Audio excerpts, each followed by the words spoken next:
चलिए तैयार हो जाइए पहला सौदा के लिए। बाजारों के खुलने की तैयारी। और कल रात अमेरिका में थी छुट्टी, थैंक्स गिविंग डे के चलते अमेरिकी बाजार थे बंद, लेकिन एशियाई बाजार आज खुले हैं।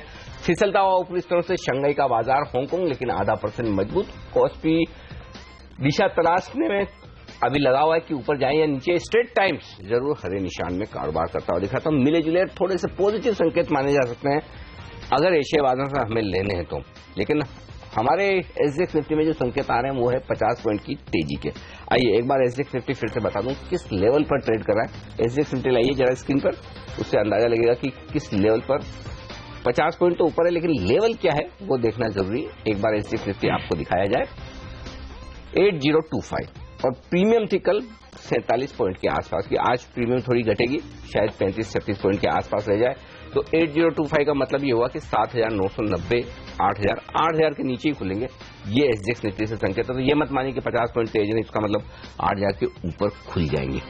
चलिए खुल चुके, नजर डालेंगे रुपए पर। वहां पर सबसे ज्यादा अहमियत वाली शुरुआत होगी 68-73। देखते हैं वहां पर किस तरह का कारोबार होता है। लेकिन उससे पहले 117 अंक ऊपर है सेंसेक्स और 50 अंक ऊपर है निफ्टी।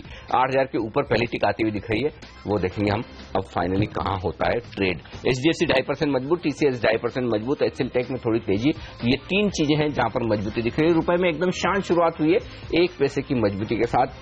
68-72 ये है करेंसी मार्केट का लेवल, जहां पर मजबूती और बढ़ गई अब 68-65। तो चलिए करेंसी मार्केट संभलते हुए दिख रहे हैं और ये एक अच्छा संकेत है शुरुआत करने के लिए कि करेंसी कमजोर ना हो तो कम से कम आपका मूड थोड़ा ठीक रह सकता है। वैसे भी सीरीज का पहला दिन है, जो बहुत वीक वाली होनी थी वो हो गई, तो थोड़ी रिकवरी तो आएगी। अब सवाल बड़ा वही कि ये रिकवरी टिकाऊ होगी या नहीं, इसका जवाब भी थोड़ी देर में आपको मिलने वाला है, हमारे एक्सपर्ट्स देंगे। लेकिन उससे पहले आप देख सकते हैं कि 68-72 पर खुलने के बाद 68-65 ये है करेंसी मार्केट। 68-67 तो थोड़ी सी पॉजिटिव शुरुआत हुई है, गिरावट थमी है, लेकिन अभी पूरा दिन बाकी है, हफ्ते का आखिरी दिन है।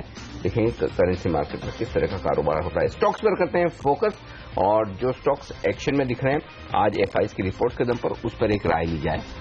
मारुति, विकास चार्ट देखकर बताएं क्या करना चाहिए मारुति में, क्योंकि कोटक की रिपोर्ट आई है और उन्होंने 6600 से टारगेट घटाकर कर दिया है 5900 का।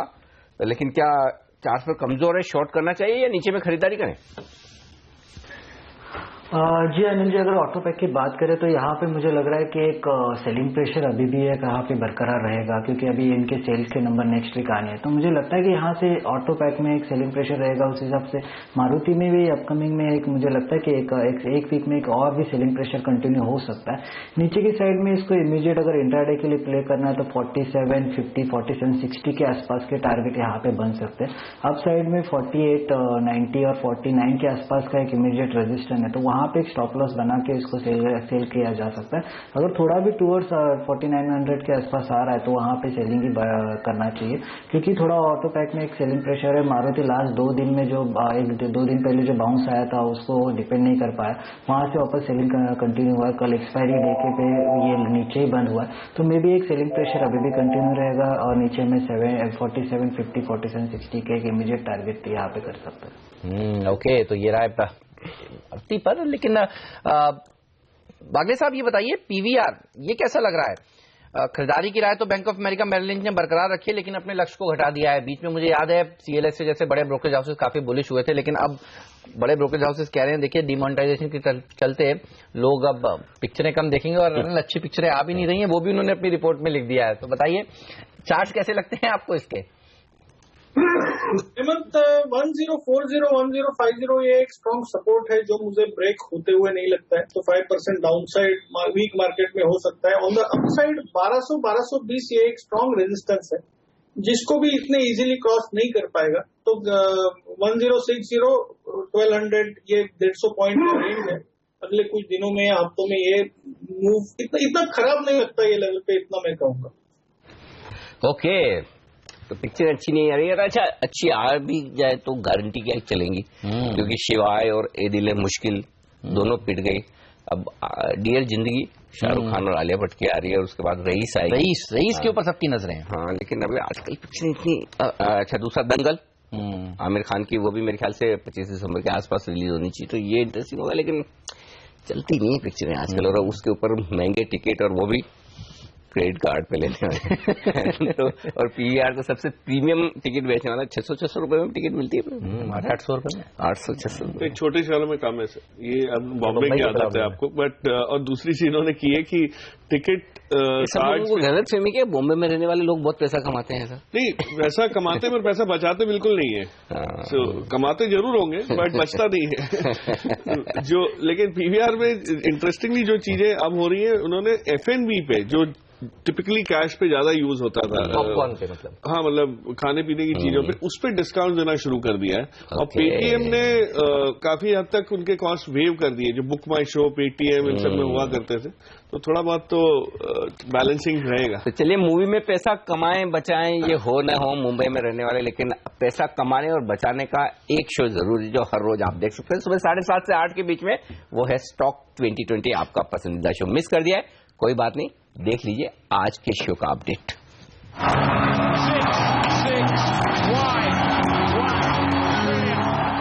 पूरी टीम पे नजर डालते हैं। यहाँ पे सुवेन लाइफ साइंसेज बेहतर रिजल्ट है, लेकिन टाटा मोटर्स और हेवेल्स में भी क्वाली करिए क्योंकि इनके लिए खबरें अच्छी नहीं है। तलवलकर्स में डिमर्जर की खबर है, इसलिए खरीदारी करिए। जेट एयरवेज एटीएफ की टीएस कीमतें बढ़ने वाली हैं, उसका दबाव इसमें देखने को मिलेगा। मारुति सुजुकी कोटक ने अपनी रिपोर्ट में इसमें कट दिखाया है, वहां पे दिक्कत होगी। डॉक्टर रेड्डीज खरीदारी करके चलिए, एफआईबी ने एक प्रपोजल ही मंजूर किया और साथ ही डॉलर की मजबूती का फायदा होगा।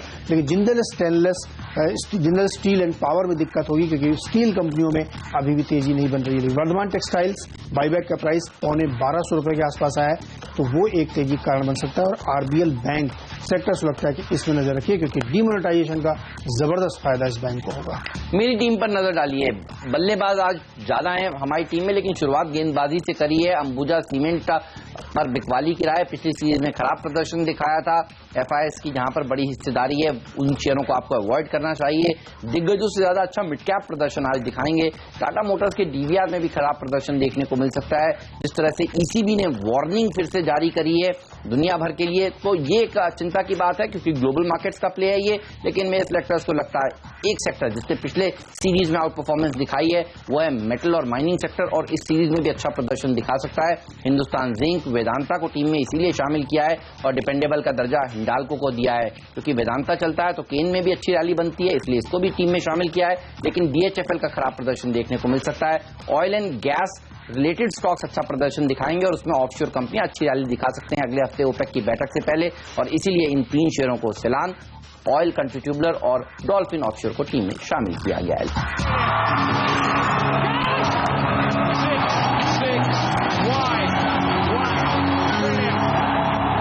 राइट, तो ये वो स्टॉक्स हैं जहां पर आज आपको ट्रेड कर हो सकता है मुनाफा। लेकिन अब एक खबर जो बहुत इंटरेस्टिंग है उस पर एक राय लेते हैं प्रकाश देवान जी की। सर, जेएसडब्ल्यू ग्रुप जो पावर सेक्टर में, मेटल सेक्टर में पैट के लिए जाना जाता है, लीडरशिप पोजीशंस हैं और इस शेयर ने क्या जबरदस्त प्रदर्शन दिखाया है। अब ये ग्रुप कह रहा है कि मैं डाइवर्सिफाई करूंगा इलेक्ट्रिक कार मैन्युफैक्चरिंग में। ये बताइए आप कैसे रीड कर रहे हैं इस खबर को? सर, ये तो मतलब ऐसी खबर है कि महिंद्रा बोलेगा हम स्टील बनाना शुरू कर देंगे क्योंकि स्टील को बहुत अच्छी डिमांड है ग्लोबली और अब बहुत प्रॉमिसिंग रहेगा। तो ये कहना कि सिर्फ इसमें गवर्नमेंट का फोकस है, सब्सिडीज अच्छी हैं और ये कर लेंगे। दूसरी चीज, स्टील बनाना, पावर के बिजनेस में रहना, खास करके जो एनर्जी बिजनेस, वो सारे economy facing, industry facing businesses हैं। कंज्यूमर का समझ, कंज्यूमर को क्या एक्सपेक्ट करना है, वो सब मतलब ये इतना नया सेक्टर इस स्टेज पे जहां इतना कंपटीशन है करना। महिंद्रा ने जो इलेक्ट्रिक कार का बिजनेस शुरू किया है रेवा को खरीदने के बाद, वो भी अभी तक स्टेबलाइज नहीं हुआ। ग्लोबली इसमें टेस्ला ने जो बढ़त हासिल की है वो दूसरे लोग कर नहीं पाए अभी तक। सो आई डोंट थिंक इतना आसान बिजनेस है। तो ये आज की सुर्खियों के बाद शायद आपको इसका कोई जिक्र ज्यादा मिलेगा नहीं। तो कारें बनाना आसान काम नहीं है, वो भी इलेक्ट्रिक कार तो कतई नहीं। अच्छा, अब लोहार कहे मैं सोने के काम में उतरूंगा, तो जो काम जिसको जो सूट करता है वही काम करना चाहिए। तो कहते हैं ना, जिसका काम उसी को साजे। लेकिन आशीष जी कुछ और देख रहे हैं, ऐसा लग रहा है मुझे, कुछ बताने के लिए उतावले हो रहे हैं, बताइए। नहीं जी, मैं इसी विषय पे एक बात कहना चाह रहा था कि अभी कुछ दिन पहले हमने टोनी सेबा जो कि ग्लोबल स्पीकर है टेस्ला पे इलेक्ट्रिक कार्स के ऊपर, उनका सेशन हमने अटेंड किया था बॉम्बे में, और उन्होंने एक बहुत इंटरेस्टिंग बात की जो काफी सरप्राइजिंग थी वहां पे जितने लोग सुन रहे थे उस विषय पे, कि आने वाले 4 से 5 सालों के अंदर में जो इलेक्ट्रिक कार का शेयर होगा, मार्केट शेयर, वो मोर देन 85-90% हो जाएगा। क्या बात करें जी। उन्होंने कहा कि जितनी ये पेट्रोल डीजल की कार है वो रिप्लेस हो जाएगी इलेक्ट्रिक कार्स के अंदर में, और काफी लोग जिनका ये बिजनेस नहीं है वो इस बिजनेस के अंदर में एंट्री करने की कोशिश करेंगे। और आज जैसा आपने बताया कि जेएसडब्ल्यू स्टील सरप्राइजिंगली कॉन्फ्रेंस में वो भी थे क्या जेएसडब्ल्यू? आई डोंट नो कि बहुत लोग थे, बट डेफिनेटली ये ट्रेंड जो उन्होंने कहा और इसका एक रिजल्ट सामने आज नजर आ रहा है कि इतनी बड़ी कंपनी जिसका ये बिजनेस नहीं था वो सडनली उस सेक्टर के ऊपर देख रही, तो डेफिनेटली एक बहुत इंटरेस्टिंग पॉइंट। टेस्ला का अपना थोड़ा वेस्टेड इंटरेस्ट हो सकता है क्योंकि वो तो लीडर है इस सेगमेंट में, तो लेकिन फिर भी ये इंटरेस्टिंग ऑब्जर्वेशन है। तो दोनों तरफ की खबरें नजर रखिएगा। चलिए देखते हैं क्या कुछ होता है। आज स्टॉक तो आज रिएक्ट करे ना करे, लेकिन ये प्लानिंग ये इंटरेस्टिंग फील्ड हो सकती है। जहां पर एक और stock Kaveri seed, FNO traders के लिए मैं पूछना चाहता हूं आपसे आशीष, और वो इसलिए कि कल सिटी ग्रुप की तरफ से इस स्टॉक में खरीदारी हुई है। 5,60,000 शेयरों की 385 रुपए के आसपास एक ट्रेड रिपोर्ट हुआ है। क्या कुछ एक्शन दिख रहा है क्या काउंटर में? हाँ जी, ऐसे तो एक्शन नहीं है, बट मैं समझता हूँ कि स्टेबिलिटी जरूर आ चुकी है गिरावट के बाद। और कल जैसा आप कह रहे हैं तो वॉल्यूम्स में भी इसका रिफ्लेक्शन हुआ था। कैश में करीब करीब 12 लाख के आसपास का वॉल्यूम देखने को मिला, जो एवरेज 3-4 लाख शेयर होता था। तो डेफिनेटली वो इस बाइंग की वजह से हो सकता है, और वो एक शॉर्ट कवरिंग के लिए एक इंडिकेशन कर सकता है। तो मे बी 400-405 तक के स्तर देखने को मिले, पर कोई बड़ा ट्रेडिंग मूव इस स्टॉक के अंदर में मुझे नजर नहीं आता। ऑलराइट, तो ये रहा कावेरी सीड्स पर, लेकिन आप देखिए कौन से स्टॉक्स और हैं जो अच्छा प्रदर्शन दिखा रहे हैं। तलवरकर फिटनेस, बागले साहब कैसा लगता है ये स्टॉक? यहाँ पर देखिए कुछ कारोबार की रिस्ट्रक्चरिंग कर रही है ये कंपनी, और कुछ दिनों पहले मुझे याद है कुछ बड़े एचएनआई इन्वेस्टर्स ने इस शेयर में इंटरेस्ट दिखाया था, और प्रोफेसर मंकेकर एक जाने माने वैल्यू इन्वेस्टर हैं, वो तो काफी समय से इस शेयर पर बुलिश रहे हैं। चार्ट में क्या बुलिशनेस नजर आती है आपको? चार्ट में बुलिशनेस तो नजर नहीं आती। ऊपर के लेवल में इनफैक्ट बिकवाली हुई है। 265 ये लेवल से सेलिंग हुआ है। फिलहाल भाव 227 कुछ है।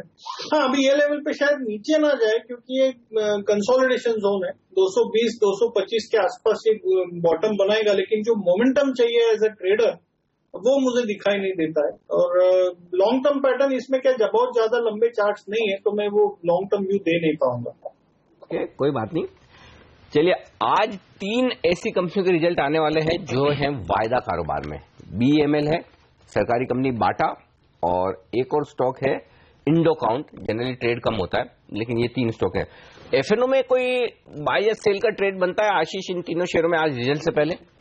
देखिए, 2 में तो क्लियरली डाउन ट्रेंड बना हुआ है, वो है बाटा और इंडोकाउंट। इंडोकाउंट की जहां तक बात करेंगे तो आप देखेंगे करीब करीब इसने अपने 1 से 1.5 साल के लोस को ब्रेक कर चुका है, और काफी हैवी वॉल्यूम्स शॉर्ट बिल्डअप में इस स्टॉक में पिछली कुछ सीरीज से हमें देखने को मिल रहे हैं। तो मैं सरप्राइज दूंगा कि ये स्टॉक 120-122 के जो स्तर है उसको डाउन साइड में टेस्ट करे। और जिस तरह का टेक्सटाइल में एक हम प्रेशर देख रहे हैं, और खासतौर पर वेल्सपन के बाद में इस स्टॉक के अंदर भी एक पिटाई शुरू हुई थी, तो मुझे लगता है कि वो ट्रेंड अभी भी बना हुआ है। 142 का एक स्टॉप लॉस रख के इंडो काउंट एक वीक काउंटर हो सकता है। दूसरा, बाटा के अंदर भी हमने देखा है कि कंटिन्यूसली ये स्टॉक एक लोअर लेवल्स पे ट्रेड करते जा रहा है, और लास्ट 2-3 सालों के लोस पे ऑलरेडी चल रहा है। तो मेरा मानना है कि जिस तरह का सेंटीमेंट स्टॉक में बना हुआ है, 370 तक के स्तर इस स्टॉक में भी देखने को मिल सकते हैं। 410-415 के आसपास का एक स्टॉप लॉस रख के शॉर्ट पोजीशन बाटा में भी बनाई जा सकती है। ऑलराइट, शॉर्ट पोजीशंस बाटा में भी बनाई जा सकती है। और देखिए कुछ स्टॉक्स जो सीरीज के पहले ट्रेडिंग सेशन में कमजोरी के साथ खुलने के संकेत दे रहे हैं, उसमें अंबुजा सीमेंट सबसे आगे है। सीमेंट कंपनियों के लिए तो पिछली सीरीज भी बहुत खराब रही थी, और आज देखिए 2% नीचे खुलने की तैयारी ये कर रहा है। एसीसी में भी गिरावट देखने को मिल सकती है। माइंट्री एक और ऐसा स्टॉक है जहां आशीष चतुर्मोता जी कह रहे थे कि यहां पर बिकवाली करनी चाहिए, लेकिन आप देखिए जो स्टॉक मजबूती के साथ खुलेंगे उसमें नाल्को मुझे दिख रहा है 3.5% की जोरदार उछाल देखने को मिलेगी। 77 का टारगेट है प्रकाश दीवान जी का, और प्रकाश जी के टारगेट तो बहुत पहले ही आ जाते हैं।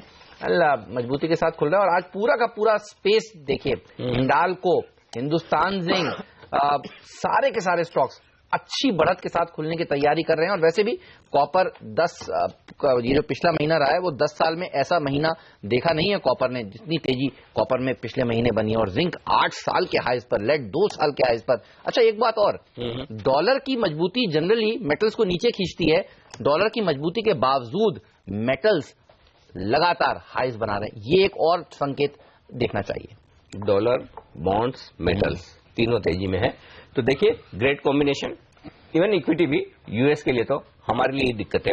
तो अभी तो टाइम अमेरिका वालों का चल रहा है, उनके इन्वेस्टर्स लूट के पैसा बना रहे हैं, सब जगह पैसे बन रहे हैं उनके, हमारे नहीं बन रहे बस। अच्छा, और स्टॉक जो एक्शन में, जागरण प्रकाशन 4% ऊपर दिख रहा है। वजह ये कि इन्होंने अपने म्यूजिक ब्रॉडकास्ट बिजनेस का 400 करोड़ रुपए का आईपीओ लाने का ऐलान कर दिया, मंजूरी दे दी, तो ये स्टॉक देखेगा आज एक्शन में। सुनील हाईटेक कई दिनों से निचला सर्किट लग रहा था, कल सर्किट खुला, आज खबर ये आई कि बोनस और स्प्लिट के लिए इन्होंने पहले एक बार डेट पोस्टपोन की थी, अब रिकॉर्ड डेट आ गई है, 3 दिसंबर की रिकॉर्ड डेट होगी बोनस और इसके लिए।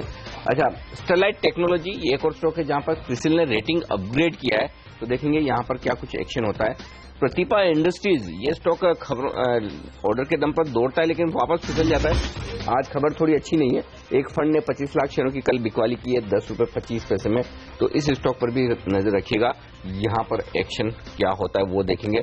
सुवेन लाइफ कल बाजार बंद होने के बाद नतीजे आए, स्टॉक 1% मजबूत खुलने के संकेत दे रहा है। पहली दिख आपकी स्क्रीन पर आती हुई सेंसेक्स और निफ्टी पर 8000 के पार खुलता हुआ निफ्टी 40 अंकों की मजबूती के साथ सेंचुरी मारता हुआ सेंसेक्स 100 अंक ऊपर 26,000 के लेवल के बेहद करीब।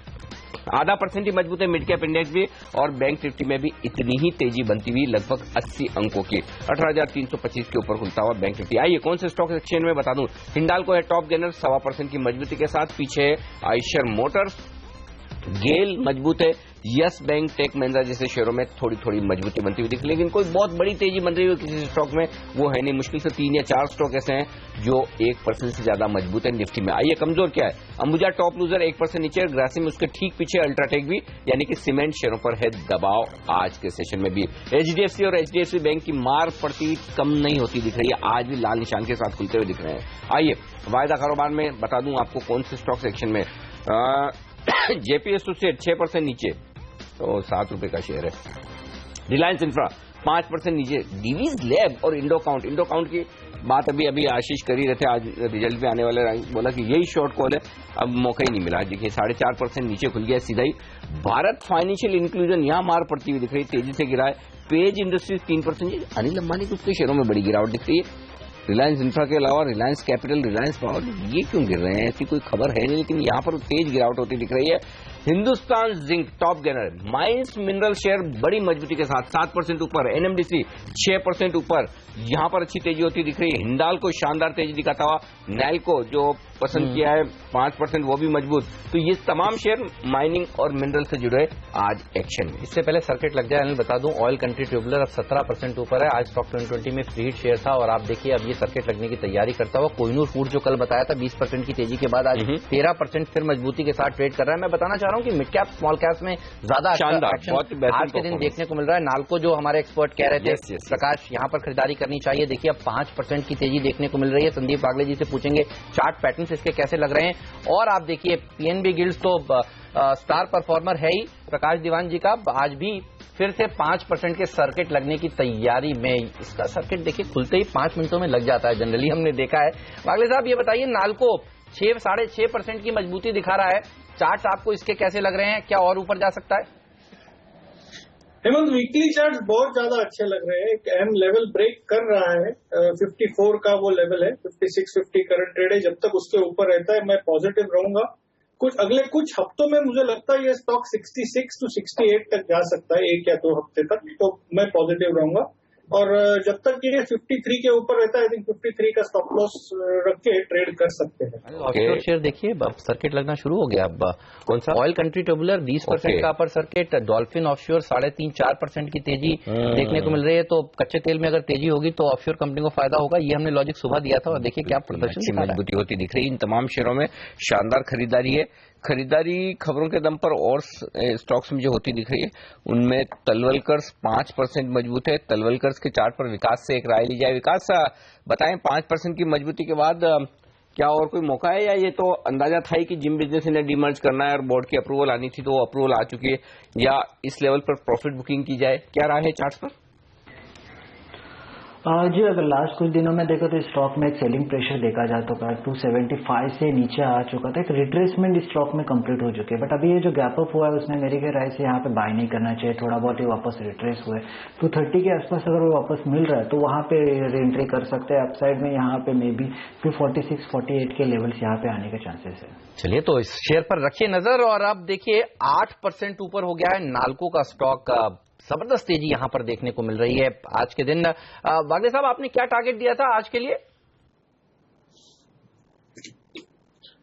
हेमंत, मैंने एक्चुअली वीकली टारगेट 66 का दिया था। मैं आज के लिए कंफर्टेबल नहीं हूँ, जो काफी 2 या 3 हफ्ते में 66 तक आना चाहिए, 53 के नीचे जाना नहीं।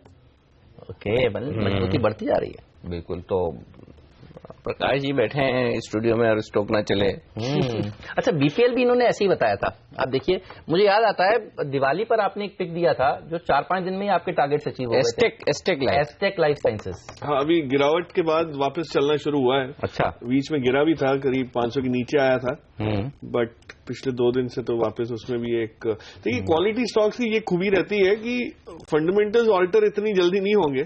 सेंटिमेंट जब आपको चांस देता है तब लोग भूल जाते हैं, स्पेशली जब स्टॉक बढ़ जाता है तो फिर उसको अपने रडार से हटा देते हैं। तो वो थोड़ी सी गलती नहीं। आप खैर इतना अच्छा काम कर रहे हैं लोगों को याद कराने का, और मौका ना चुके इसका।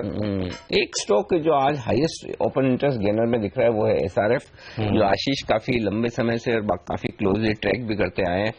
1900 रुपए से 1400 रुपए तक का करेक्शन हुआ है, बढ़िया वाला, मस्त एकदम। जो कहते हैं कि 500 रुपए का करेक्शन हेल्दी वाला बोला जाता है। क्या हेल्थ अब सुधर गई है करेक्शन के बाद? ये लेना चाहिए, अभी भी टाइम है, क्योंकि आज ओपन इंटरेस्ट गेनर सीरीज के पहले दिन सबसे ज्यादा पोजीशन यही बनती दिख रही है। 5% ओपन इंटरेस्ट बना है एसआरएफ में। आशीष बताएं। देखिए जी, बढ़त देखने को मिल सकती है, पर जिस तरह का एक स्ट्रक्चरल ट्रेंड पहले बना हुआ था वो कहीं ना कहीं मुझे लगता है फिसलता हुआ नजर आ रहा है। तो अब इस स्टॉक के अंदर में जो टारगेट्स रहेंगे वो जनरली 2-3% का एक ज्यादा बड़े नहीं होंगे। बिल्कुल, तो वो ध्यान रख के आप प्ले कर सकते हैं। डाउन साइड में मुझे लगता है 1460 एक अच्छा स्टॉप लॉस होगा, उसको ध्यान में रख के 1530-40 का एक टारगेट आप देख सकते हैं। अच्छा, वागले साहब, कल आप कह रहे थे कोहिनूर फूड्स में खरीदारी करनी चाहिए, सर्किट लग गया था, आज फिर 13-14% ऊपर है। आपका टारगेट कोहिनूर फूड्स के लिए कल क्या था, और अब अगर वो अचीव हो गया है तो मुनाफा वसूल करना चाहिए या मोमेंटम को राइड करना चाहिए? Hemant, short term target achieve हुआ है 63-64 का, लेकिन अगर आप कुछ हफ्तों के लिए इसमें होल्ड कर सकते हैं तो इसका अगला टारगेट 75 से 78 तक उभर कर आ रहा है। इसके लिए ये जरूरी कि ये स्टॉक 60 के ऊपर क्लोज हो, जो मुझे लगता है ये चार्ट देखकर कि ये होगा। 51-59 के ऊपर क्लोज होता है तो अगले वीकली चार्ट्स में 75 तक की मूव खुल जाती है। तो ये एक स्टॉक है जहां पर अभी भी अपसाइड बाकी है। कैश मार्केट के स्टॉक्स कल वाले भी लगातार दूसरे दिन अच्छी मजबूती के साथ टिके। ये एक बड़ा अचीवमेंट है इस तरह के खराब बाजार में भी, ये शेयर बड़ी मजबूती के साथ टिक रहे। लेकिन बाजार को थोड़ा 8000 के ऊपर टिकने में मुश्किल आ रही है। खुल तो गए लेकिन वहां से थोड़ा सा फिसले।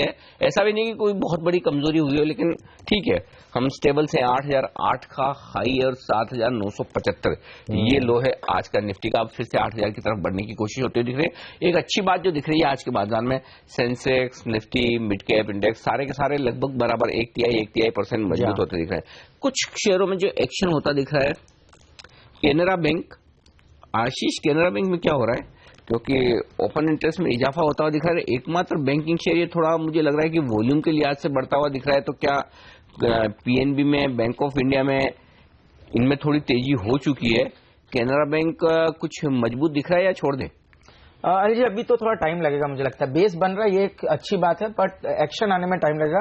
एक्शन जहां है, जैसे मैंने कहा आईटी स्पेस, इसके अंदर एक्शन है और उसमें माइंडट्री मुझे लगता है काफी अच्छी स्ट्रेंथ दिखा रहा है। इसके अंदर पोटेंशियल है। तो आज आपने राइट, हाँ माइंडट्री। अच्छा, इस बीच 1 मिनट आपको रोकता हूं। प्रधानमंत्री जी बात करने पहले सीधा सुनते क्या कहना है उनका। भ्रष्टाचार, काला धन, उसके खिलाफ एक बहुत बड़ी लड़ाई देश लड़ रहा है। देश का सामान्य नागरिक इस लड़ाई का सिपाही बना है। उसको लगता है कि 70 साल तक इसी कानून नियमों का दुरुपयोग करने वालों ने देश को भ्रष्टाचार में डुबो दिया, संविधान कानून का दुरुपयोग करके किया है। इस सरकार के इस निर्णय के संबंध में बहुत कम आलोचना हो रही है, लेकिन कुछ लोगों की आलोचना क्या है? आलोचना ये है कि सरकार ने पूरी तैयारी नहीं की। मैं समझता हूं कि मुद्दा ये नहीं है कि सरकार ने पूरी तैयारी नहीं की। ऐसे लोगों की पीड़ा इस बात की है कि सरकार ने किसी को तैयारी करने का समय नहीं दिया।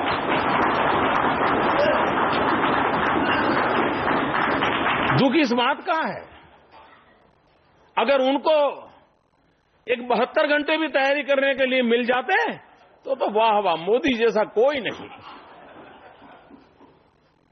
कितना बड़ा अहम कदम उठाया। और इसलिए फिर भी इतना बड़ा देश है, निर्णय बहुत बड़ा है। देश का उज्जवल भविष्य देखने वालों से इतनी ही अपेक्षा है कि आइए हम सब मिलकर के सामान्य मानवी की कठिनाइयों को दूर करें। इस महायज्ञ में सफल होकर के विश्व के सामने भारत को एक ताकतवर देश के रूप में हम उभारें। सारा दुनिया जब सर्वे होता है कि भ्रष्टाचार की कतार में बहुत अग्रिम पंक्ति में भारत का नाम नजर आता है, भारत को नीचा देखना पड़ता है। हमने गर्व से माथा ऊंचा करना है और इसलिए फैसले लेने होते हैं और फैसलों का अनुपालन करके सिद्धियां भी प्राप्त करनी होती है। और मैं निमंत्रण देता हूं सभी राजनीतिक दलों को, सामाजिक संस्थाओं को, मीडिया को। दूसरा, डिजिटल करेंसी। हर किसी को उसके पैसों का हक है, हर किसी को उसके पैसे उपयोग करने का हक है, कोई रोकता नहीं है। लेकिन जरूरी नहीं कि हर बार नोट हाथ में हो तभी उपयोग हो। आज व्यवस्थाएं बहुत उपलब्ध है। आप अपने मोबाइल फोन से भी अपने सारे रुपये जहां खर्च कर रहे हो वो कर सकते हो। आपके पाई पर आपका हक है। मैं इस माध्यम से, जब संविधान की चर्चा हो रही है, संविधान इन व्यवस्थाओं का भी रक्षक है, मैं देशवासियों से और खास करके समाज का नेतृत्व करने वाले हर वर्ष से, मैं मीडिया से आग्रह करता हूं, जिस देश के पास 65% नौजवान हो, 35 से कम उम्र के नौजवान हो, जिस देश में 100 करोड़ से ज्यादा मोबाइल फोन हो, जिस देश में अब टेक्नोलॉजी मोबाइल फोन से भी कारोबार करने के लिए सुविधा उपलब्ध हो, सभी बैंक की अपनी ऐप हो, तो हम क्यों न लोगों को प्रेरित करें, लोगों को प्रशिक्षित करें। और ये कोई कठिन काम नहीं है। जब आज हम व्हाट्सएप कहां सीखने गए थे, किसी इंजीनियरिंग कॉलेज में जाकर के, आईटी कॉलेज में जाकर के, अनपढ़ भी अनपढ़ आदमी को मालूम है कि व्हाट्सएप कैसे देखना, व्हाट्सएप कैसे फॉरवर्ड करना। जितनी सरलता से व्हाट्सएप फॉरवर्ड होता है, उतनी ही सरलता से हम शॉपिंग भी कर सकते हैं अपने मोबाइल फोन से। देश का उज्जवल भविष्य के लिए हमने एक ट्रांसपेरेंसी लाने की आवश्यकता है, डिजिटल करेंसी की ओर जाने की आवश्यकता है। और हिंदुस्तान की 500 शहर इस एक हफ्ते में अगर चाहे तो इस काम को कर सकते हैं। आपको हैरानी होगी, 8 नवंबर के इस निर्णय का सबसे बड़ा परिणाम का फायदा किसने उठाया? मैंने कल हिसाब लिया कुछ महानगर पालिकाओं का, बहुत कम, इन्हीं की नहीं नगर पालिका, महानगर पालिका, कोई 40-50 का मुझे बताया गया। पहले 3-3.5 हजार करोड़ टैक्स आता था।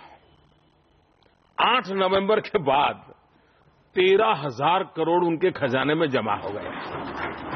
ये पैसा किसके काम आएगा? उस गांव के गरीब बस्ती में कहीं रास्ते बनेंगे, कहीं बिजली लगेगी, कहीं पानी के नल लगेंगे। एक समाज जीवन में क्रांति की दिशा में काम बढ़ रहा है। और इसलिए राजनीति के ऊपर भी समाज हित के बहुत काम करने होते हैं।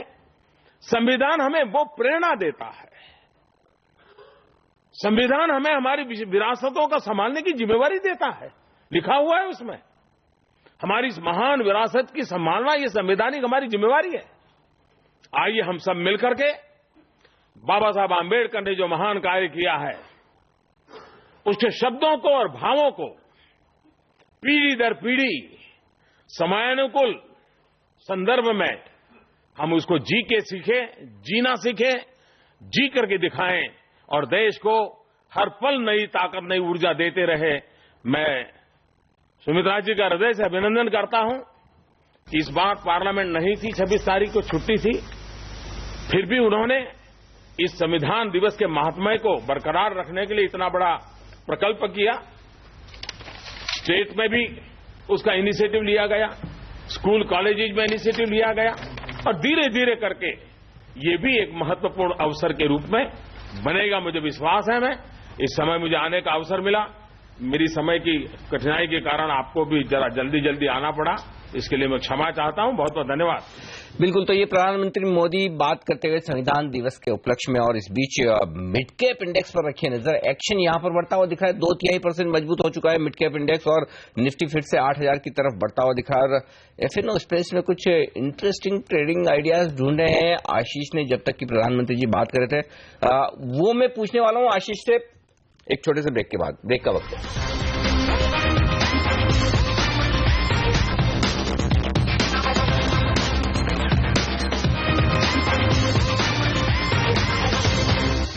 स्वागत है आप सभी का सीएनबीसी आवाज पर। निफ्टी पर रखिए नजर, 8000 के करीब आने की तैयारी होती हुई, लेकिन धमाल तो मिड कैप इंडेक्स में ही है। और एफएनओ स्पेस में आप देखिए क्या एक्शन देखने को मिल रहा है। एनएमडीसी आज का सबसे अच्छा प्रदर्शन दिखाने वाला स्टॉक।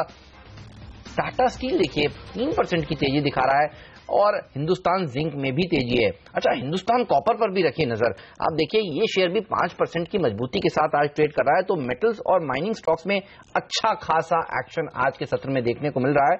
नाल्को के ऊपर तो बुलिश थे आप प्रकाश, हिंदुस्तान कॉपर पर भी बुलिश है क्या? देखिए, इनफैक्ट हमने कॉपर की, जिंक की शुरुआत में बात की थी। बहुत ही उम्दा बिजनेस मॉडल इस कंपनी का भी है। ये सिक्लिकल, उसमें ग्रोथ रहता है, चलती है तो बहुत अच्छा खासा मूव रहता है, फिर कुछ समय नहीं रहता। अब जो कॉपर का मूव आया है उसके बाद अभी भी मुझे लगता है इसके अंदर जिस टाइप की मोमेंटम देखनी चाहिए वो अभी तक आई नहीं। तो कभी भी ये स्टॉक भी जो है रैली करना शुरू करेगा और अच्छा खासा ड्यूरेशन देगा आपको। ये नहीं है कि ये 2 दिन चला फिर ठंडा पड़ गया। तो ये जो कॉपर की रैली है वो सस्टेनेबल जहां तक लग रही है, उस हिसाब से ये सारे माइनिंग स्टॉक चलेंगे। आशीष, ब्रेक के पहले आप कुछ बता रहे थे कि कुछ एफएनओ में बढ़िया ट्रेडिंग आइडियाज आपने ढूंढे हैं। जब मोदी जी बात कर रहे थे तो बताइए कहाँ कुछ है एक्शन? देखिए अनिल जी, 2 आइडिया मुझे काफी अच्छे नजर आ रहे हैं। उसमें पहला है एनएचपीसी। इसके अंदर में देखिए करीब करीब लास्ट 4 महीनों के हाई के आसपास ये स्टॉक अब आ चुका है और जबरदस्त इसके अंदर में हमने इस सीरीज में ओपन इंटरेस्ट पहले ही ऐड होते हुए देखने को मिला है। तो मेरा मानना है कम से कम 29, 50, 30 तक के टारगेट्स एनएचपीसी के अंदर में देखने को मिल सकते हैं। इसके अंदर में डाउन साइड जो है वो कहीं ना कहीं 26, 40, 26, 50 के आसपास की रहेगी। तो एक अच्छा रिस्क रिवॉर्ड ये ऑफर कर रहा है।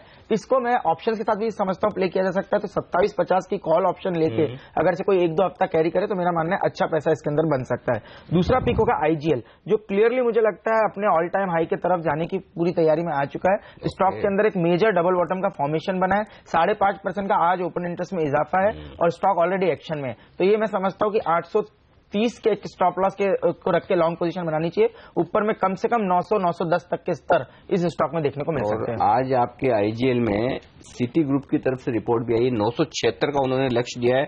सरकारी कंपनियां एक्शन में है, रिजल्ट भी दमदार हैं और न सिर्फ आईजीएल, गुजरात गैस के तगड़े रिजल्ट आए थे, महानगर गैस। तो गैस के ऊपर जिस तरह का फोकस हो रहा है ना पूरे देश में, आगे चलकर सीएनजी वाली गाड़ियां ज्यादा बिकेंगी। पुणे में भी अब आप देखिए सीएनजी किट्स 2 व्हीलर्स में भी अब लगनी शुरू हो रही है। अच्छा। तो जी हाँ, तो उस वही रिपोर्ट का में आईसीटी की रिपोर्ट में वही लिखा गया है दरअसल आज। मतलब आईजीएल में अब सीएनजी किट लगेगी, एक बड़ा मार्केट खुल जाएगा। तो बजाज ऑटो ने साल भर पहले इसका टेस्ट लॉन्च भी कर गया था। मैं जब बजाज ऑटो के प्लांट पर गया था तो मैंने देखा था। तो ये मार्केट बहुत अच्छा प्रदर्शन दिखा रहा है और आप देखिए आईजीएल के नतीजे कितने जबरदस्त है, मतलब अच्छे बेहतरीन नतीजे आईजीएल के।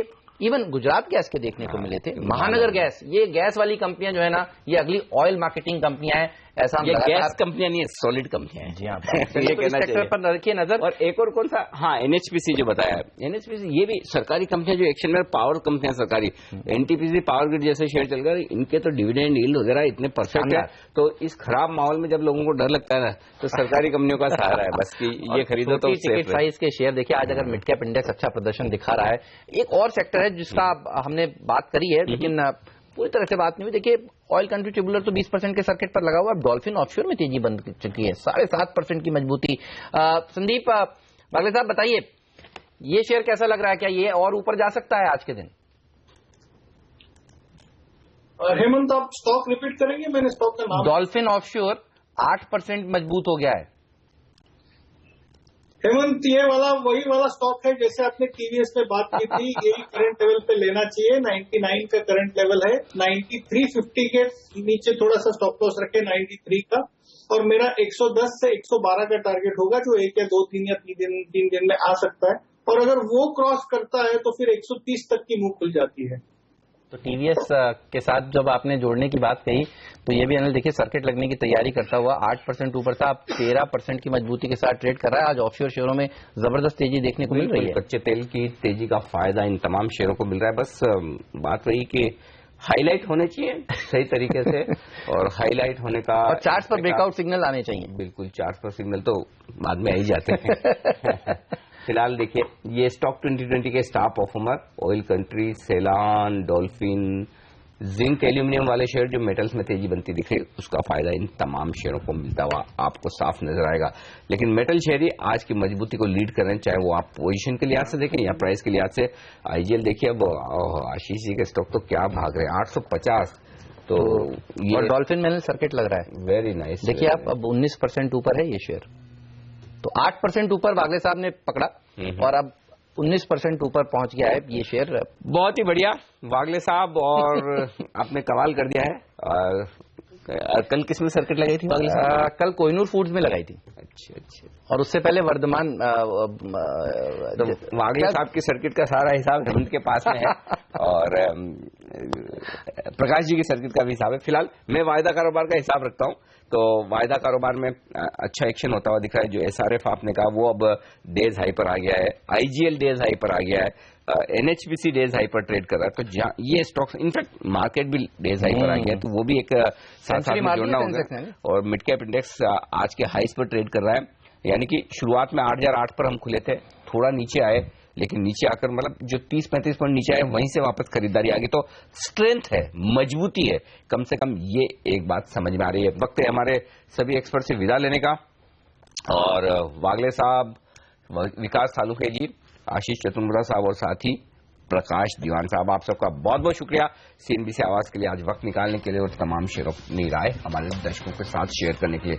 मजबूत बाजार में वक्त एक छोटे से ब्रेक का, 8000 के आसपास रस्साकशी का माहौल बरकरार है, 40 पॉइंट की अच्छी मजबूती निफ्टी में। इस ब्रेक के बाद हमारे साथ जुड़ने वाले हैं बाजार के एक और जाने माने दिग्गज एचडीएफसी सिक्योरिटीज के पराग ठक्कर साहब। जानेंगे उनसे कि इस बाजार में कहां है पैसा लगाने के मौके, कौन से स्टॉक सेक्टर्स करेंगे दमदार प्रदर्शन, अभी खरीदें या करें इंतजार। ब्रेक के बाद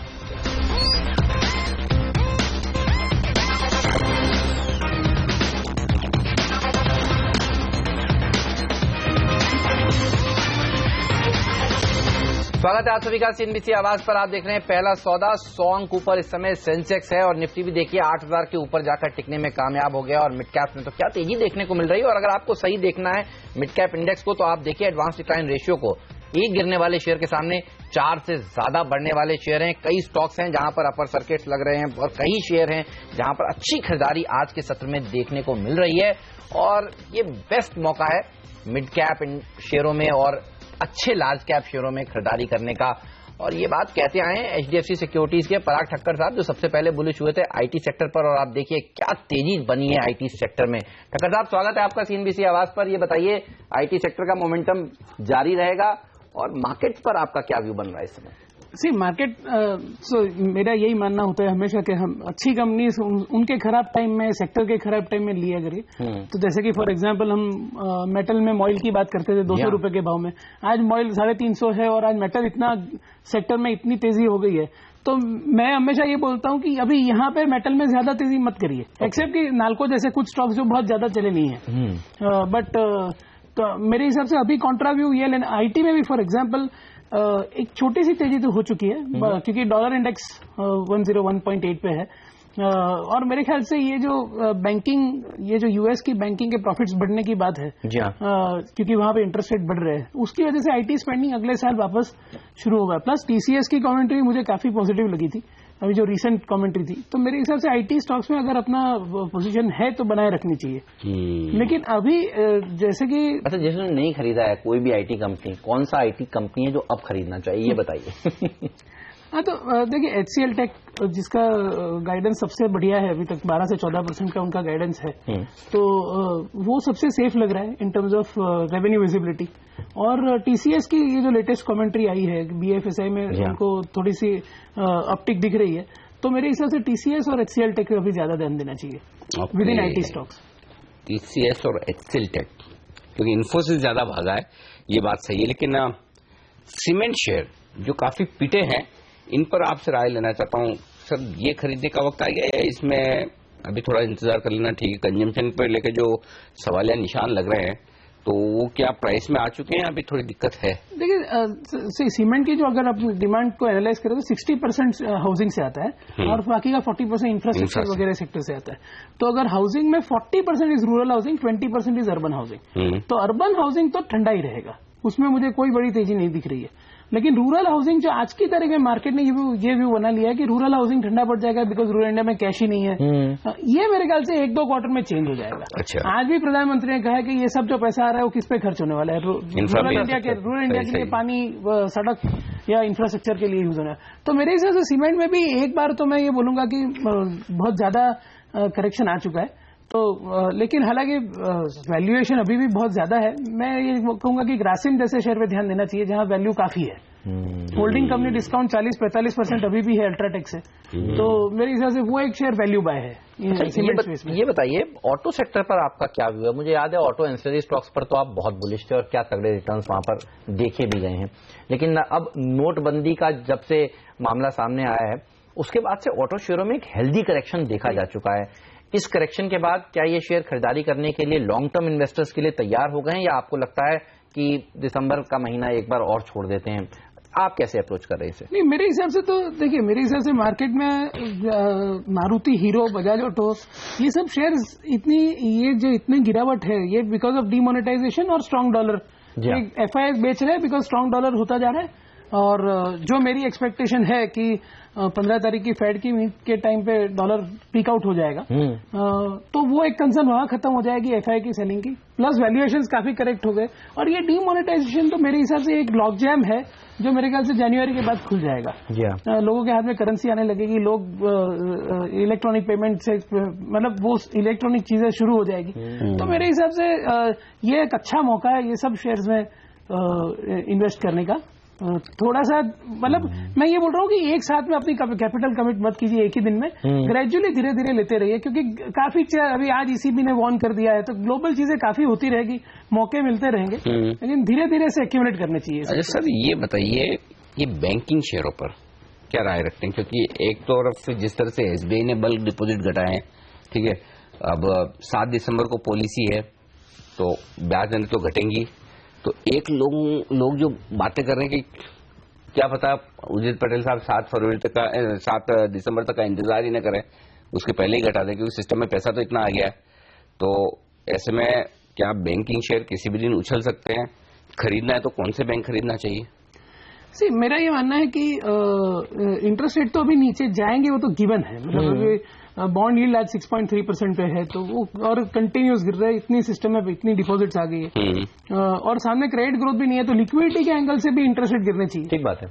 तो और मेरे हिसाब से ये जो ट्रेजरी गेन्स है जो बॉन्ड यील्ड के गिरने के कारण आएंगे, वो PSU बैंक्स को अच्छा बम्पर प्रॉफिट आएंगे इस बार, और प्लस उनको प्रोविजन कवरेज भी वो बढ़ा सकते हैं NPS के सामने। प्लस हमने देखा है कि एक आध 2 बैंक जैसे कि बैंक ऑफ बड़ौदा है, वहाँ स्लीपेज रेशियो भी काफी कम होने लगा है। ये लास्ट क्वार्टर में उनका स्लीपेज 2800 करोड़ के आसपास है, तो वो भी घट रहा है। तो मेरे हिसाब से धीरे धीरे चीजें पॉजिटिव होती हुई दिख रही है इन बैंकों के लिए। तो सरकारी खरीदना है कि प्राइवेट? नहीं, मेरे हिसाब से कुछ सरकारी कुछ प्राइवेट। जैसे तो नाम भी बताइए सर। तो सरकारी में SBI BOB है, even to some extent PNB है। प्राइवेट सेक्टर में डेफिनेटली मैं कोटक हमेशा रिकमेंड करता हूँ, और और साथ में आईसीआईसीआई बैंक है। कोटक, आईसीआईसीआई बैंक प्राइवेट में, SBI, bank of Baroda, PNB सरकारी बैंक्स में अच्छा प्रदर्शन दिखा सकते हैं आने वाले समय में। अच्छा, एक ग्लोबल इवेंट पर बात करना चाहूंगा। ब्रेक्जिट के बाद अब डर लग रहा है कहीं इटली भी वही रास्ता ना अपना ले। इटली का भी रेफरेंडम होने वाला है 4 दिसंबर को। चिंता करने की बात है कि नहीं?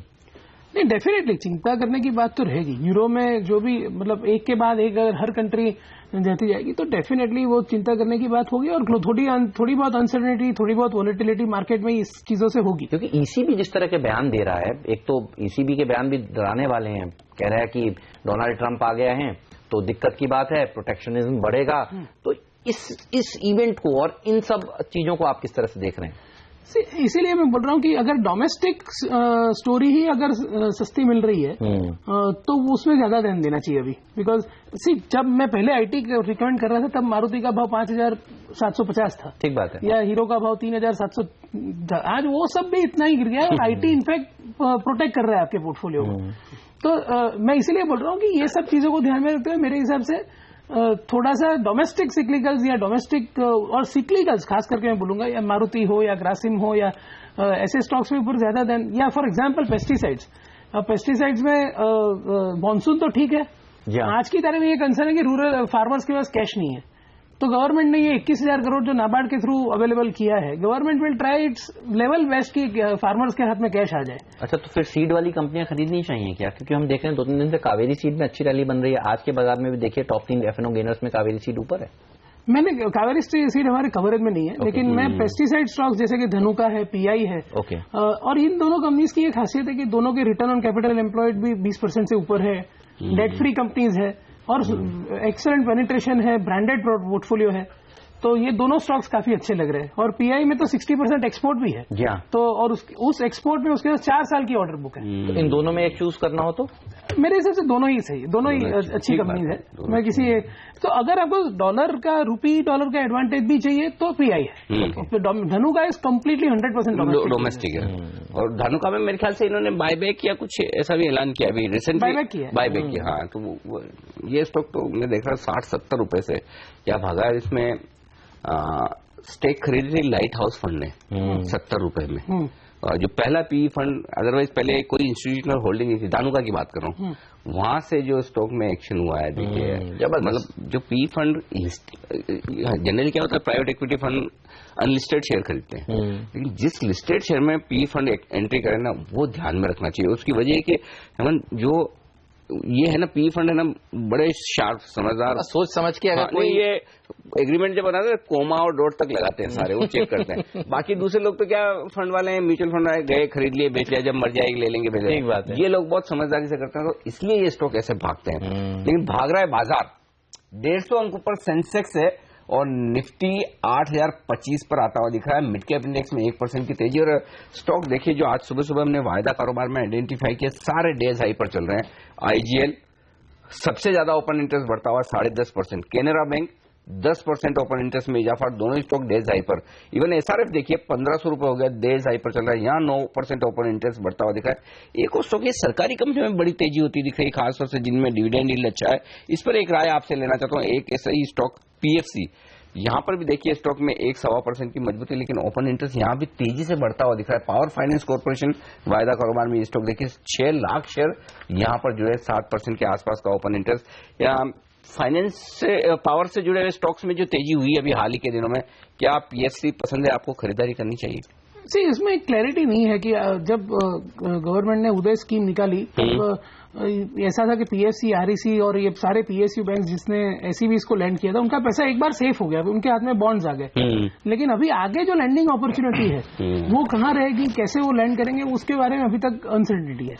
तो पावर सेक्टर में अगर इन्वेस्ट करना है तो मेरे हिसाब से जो ट्रांसमिशन के रिलेटेड स्टॉक्स है, जैसे कि केईसी है, कल्पतरू है, टेक्नो इलेक्ट्रिक है, ये सब स्टॉक्स मेरे को मतलब वैल्यूएशन वाइज और रिजल्ट वाइज आप देखो तो टेक्नो इलेक्ट्रिक का इस बार का रिजल्ट, केईसी का रिजल्ट काफी अच्छे आए थे। अच्छा, स्पाइस जेट आज इसके नतीजे भी आने वाले हैं।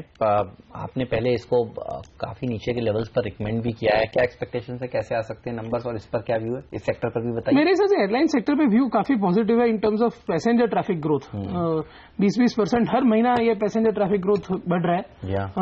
सिर्फ एक ही इश्यू है इसमें कि ऑयल और डॉलर, तो अभी अगर रुपी डेप्रिशिएट कर रहा है तो थोड़ा सा प्रेशर आएगा इनके ऊपर इन टर्म्स ऑफ प्रॉफिटेबिलिटी। तो मार्जिन हो सकता है थोड़े से जितने पहले रह चुके हैं। हाँ, तो वो थोड़ा सा प्रेशर है, बट अदरवाइज मेरे हिसाब से core business is doing very well.